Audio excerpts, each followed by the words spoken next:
समस्त प्रशिक्षणार्थियों का इस एम्प्लॉयबिलिटी स्किल्स सेकेंड ईयर के क्वेश्चन बैंक डिस्कशन में फिर से स्वागत है। अभी तक हम लोगों ने 26 क्वेश्चंस डिस्कस कर लिए हैं। आइए उससे आगे डिस्कस करते हैं। सबसे पहले देखेंगे क्वेश्चन नंबर 28। क्या बोल रहा है क्वेश्चन?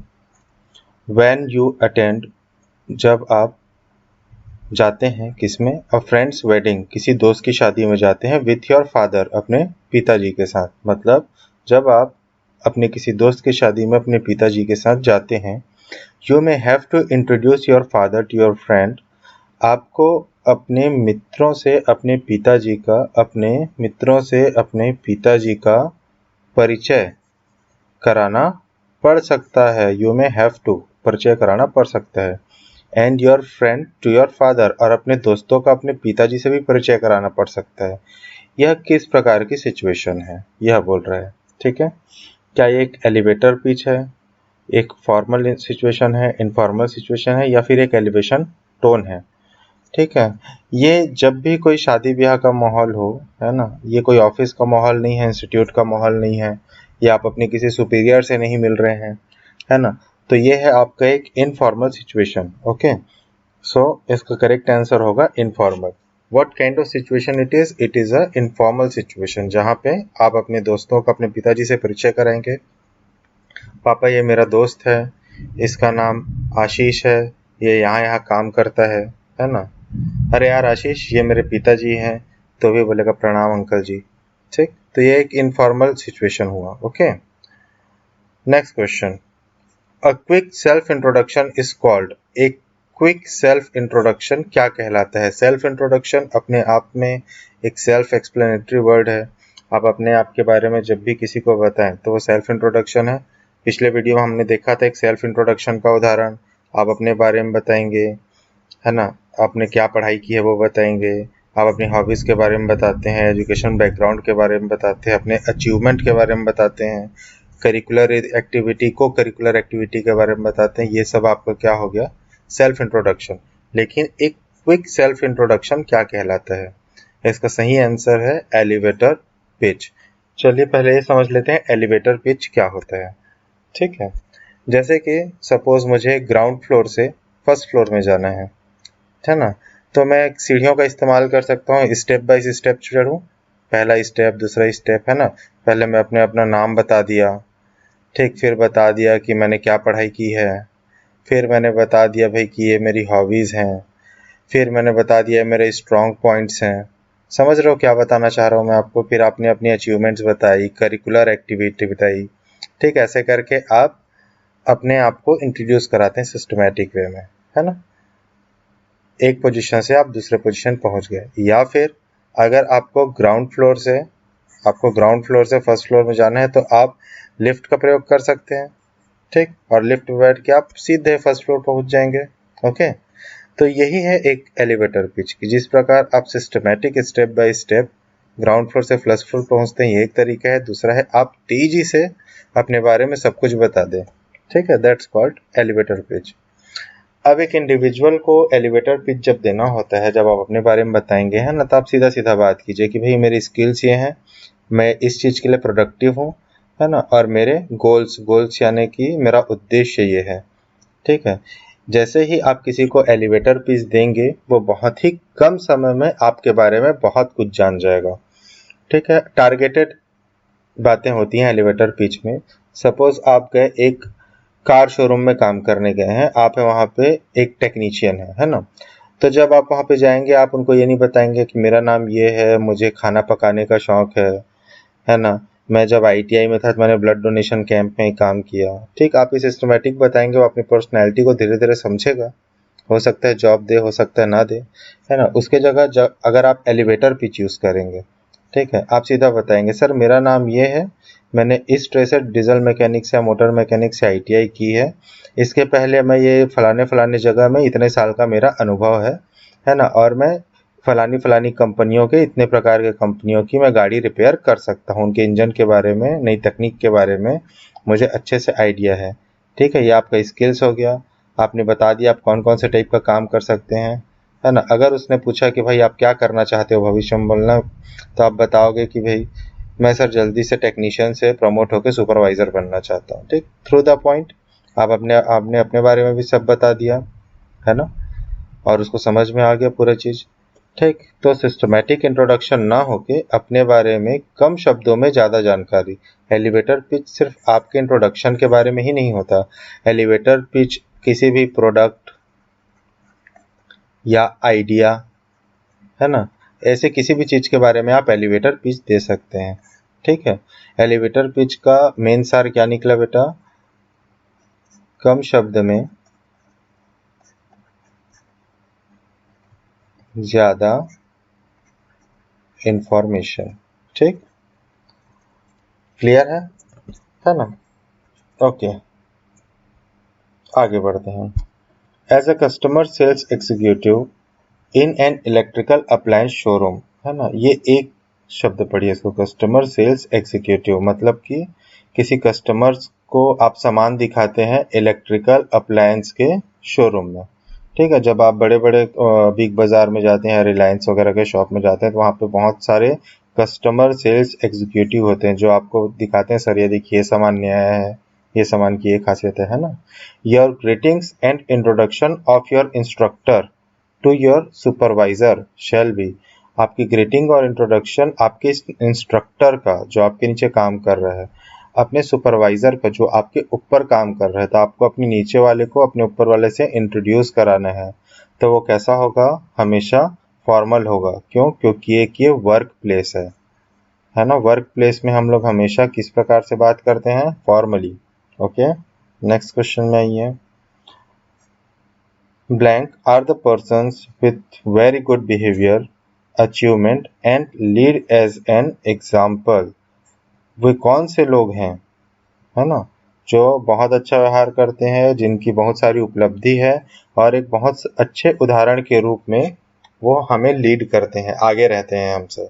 ठीक, कस्टमर एग्जीक्यूटिव नहीं होते, सेल्स सुपरवाइजर नहीं होते, आईटीआई इंस्ट्रक्टर बिल्कुल होते हैं, लेकिन इन सब के लिए एक अच्छा वर्ड है, वो है रोल मॉडल। रोल मॉडल जो होते हैं वो बहुत अच्छा व्यवहार करते हैं, उनकी अचीवमेंट्स ज़्यादा होती हैं और उनको हम एग्जाम्पल लेके चलते हैं। ठीक है, एक अच्छे रोल मॉडल के एग्जाम्पल वीडियो के एंड में देखेंगे हम लोग।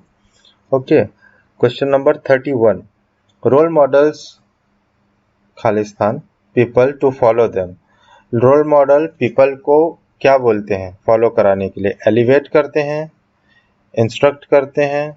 एलिवेट करना मतलब कि आप किसी को बार बार पुश कर रहे हो कि नहीं तुम ये कर सकते हो, नहीं तुम ये कर सकते हो, है ना, ऐसा नहीं करते रोल मॉडल। ओके, ये ऐसा तो जिम इंस्ट्रक्टर करते हैं। कि रोल मॉडल किसी को इंस्ट्रक्ट नहीं करते, किसी को बोलते नहीं है कि आप ऐसा करो ऐसा करो। रोल मॉडल सिर्फ लोगों को इंस्पायर करते हैं, है ना। रोल मॉडल जो हैं वो करके चले गए उनको जो करना था, ठीक है, या वो करते रहते हैं उनको जो करना है, उसको देख देख के लोग जो हैं वो इंस्पायर होते हैं, उनको देख देख के लोग इंस्पायर होते हैं और उनसे सीख लेते हैं। ठीक है, जैसे बोला मैंने, एक अच्छे रोल मॉडल का हम एग्जांपल देखेंगे वीडियो के एंड में। ओके, नेक्स्ट क्वेश्चन देखिए, question number 32। Role models inspire people to follow them though हालांकि, दो, है ना, though they have weaknesses and have met failures, मतलब कि रोल मॉडल जो हैं वो लोगों को इंस्पायर करते हैं जबकि उनके अंदर बहुत कमियां होती हैं और वो असफल भी हुए रहते हैं जीवन में कई बार। ठीक है, फिर भी लोग उनको देख के इंस्पायर होते हैं। Okay, next question. Human beings are blank by nature, it is cultivation of blank habits that makes one a better person. Human being by nature कैसे होते हैं? पहला ब्लैंक आपका, है ना। दूसरा, इट इज कल्टीवेशन, कल्टीवेशन यानी कि कंटिन्यूअस उस चीज को ग्रो करना। कल्टीवेशन ऑफ ब्लैंक हैबिट्स मतलब किस प्रकार के हैबिट्स का बार बार रिपीटेशन और नरिशमेंट है कि उनको वो एक बेटर पर्सन बनाता है। तो ह्यूमन बींग्स जो है वो परफेक्ट तो बिल्कुल नहीं होते बाय नेचर, है ना, तो ये दोनों ऑप्शन आपका कैंसिल हो गया। इम्परफेक्ट होते हैं ह्यूमन बींग्स बाय नेचर, है ना, कोई भी परफेक्ट नहीं होता है, डायलॉग आपने कई बार सुना होगा। ठीक है, तो इन दोनों ऑप्शन में से कोई एक होगा। तो human beings are imperfect by nature, it is the cultivation of which habit, good habit और weak habit? It is the cultivation of good habit that makes one a better person. तो अच्छी आदतों के रिपीटेशन से, अच्छी आदतों के nourishment से, है ना, जो एक आदमी है वह एक अच्छा आदमी बनता है। Okay, next question.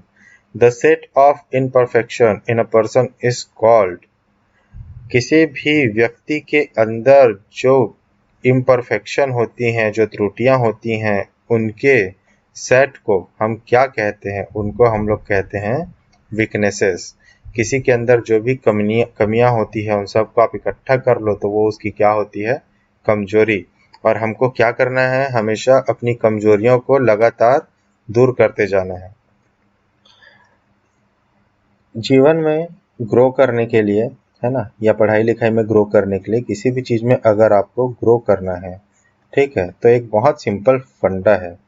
ठीक, अपने स्ट्रॉन्ग, यहाँ तो स्ट्रॉन्ग की स्पेलिंग ही गलत हो गई, अपने स्ट्रॉन्ग पॉइंट्स को और स्ट्रॉन्ग करते रहो, है ना, और अपने वीकनेस को दिन ब दिन कम करते रहो। ठीक, आपके अंदर जो भी स्ट्रॉन्ग पॉइंट है, सपोज आपकी सिटिंग कैपेसिटी अच्छी है पढ़ने की, तो आप और लंबे लंबे बैठ के पढ़ाई करो। ठीक है, आप किसी चीज को उदाहरण में अच्छा बदल सकते हो, आप किसी चीज को अच्छे से इमेजिन कर सकते हो, आप किसी चीज को अच्छे से समझ सकते हो, आप किसी को अच्छे से समझा सकते हो, है ना। ऐसे आपके अंदर कोई ना कोई तो स्ट्रॉन्ग पॉइंट होंगी। सबसे पहले अपने स्ट्रॉन्ग पॉइंट्स को आप पहचानें, आप उनको आइडेंटिफाई करें, ठीक है, और उसको लगातार आप बढ़ाते जाएं। आप अपनी कमियों को पहचानें, जैसे कि मुझे गुस्सा ज़्यादा आता है, मुझे नींद ज़्यादा आता है, मैं आलसी हूँ, मैं काम करने से बचता हूँ, है ना। इस प्रकार की जो भी आपकी वीकनेस है, इसको आप पहचानें और उसको धीरे धीरे धीरे धीरे ख़त्म करते जाएं। ठीक, तब आप एक क्या बन जाएंगे? Better person. ठीक है, अभी आप जैसे हैं ना, उससे आप बहुत अच्छे इंसान बन जाएंगे और निश्चित ही आप सफलता को प्राप्त कर लेंगे। ओके, तो ये हैं हमारे रोल मॉडल जिनके बारे में मैं वीडियो के स्टार्ट में बोल रहा था। डॉक्टर एपीजे अब्दुल कलाम, इनके बारे में तो आप सब जानते हैं। जो नहीं जानते हैं भाई, वो थोड़ा नेट में सर्च कीजिए। ठीक है, लास्ट क्वेश्चन समझाने के लिए ही मैंने इनका फोटो यहाँ पे लगा के रखा है। Strength of a role model, get blank while weaknesses get. तो एक रोल मॉडल की स्ट्रेंथ जो है वो हमेशा दिखाई देती है और उनकी जो वीकनेसेस है वो दिखाई नहीं देती। ये थोड़ी अटपटी सी बात लगेगी आपको। ये बताइए कि हमारे कलाम साहब जो हैं, है ना, वो भारत के मिसाइल मैन है। देखो यहाँ मिसाइल का फोटो बना हुआ है। वो एक बहुत बड़े साइंटिस्ट थे, वो एक बहुत बड़े टीचर थे, है ना, वो बहुत अच्छे इंसान थे। ठीक, तो उनकी स्ट्रेंथ हमको क्या हुई? नोटिस हुई। ठीक है, लेकिन उनके अंदर कुछ ना कुछ वीकनेसेस भी रही होंगी। हो सकता है सोते समय उनका नाक बजता रहा हो, ठीक है, जिससे आसपास वालों को डिस्टर्ब होता हो, है ना। हो सकता है वो खाने पीने में बहुत चूजी रहे हों, जिससे उनके घर वालों को तकलीफ होती हो भाई कि आज ये नहीं खाएंगे, ये खाना है, ये बना है, ये नहीं खा रहे, है ना। ऐसा हो ही नहीं सकता कि कोई मनुष्य के रूप में जन्मा है और उसके अंदर कमियां ना हो। लेकिन चूंकि मिस्टर कलाम, हमारे कलाम साहब जो हैं, डॉक्टर एपीजे अब्दुल कलाम, हमारे आदरणीय, ये एक रोल मॉडल है ना। तो उनकी जो स्ट्रेंथ है वो हमेशा नोटिस होती है। वो भारत के मिसाइल मैन है ना, वो लाखों लोगों की इंस्पिरेशन है और उनकी जो वीकनेसेस हैं वो हमेशा अननोटिस्ड ही जाएंगी, क्योंकि वो क्या है? एक रोल मॉडल है। हमको इनसे इंस्पायर होना है और अपने जीवन में कुछ अच्छा करना है। ठीक है, आज के लिए बस इतना ही। वीडियोस अच्छी लग रही हैं तो लाइक शेयर कमेंट करें और चैनल सब्सक्राइब करें, बेल आइकन भी दबाएं ताकि नए वीडियो का नोटिफिकेशन मिले आपको। कोई भी आपके डाउट्स हैं तो प्लीज़ कमेंट बॉक्स में कमेंट करके बताएं ताकि मैं उसे रेक्टिफाई कर सकूं। आज के लिए बस इतना ही। Thank you.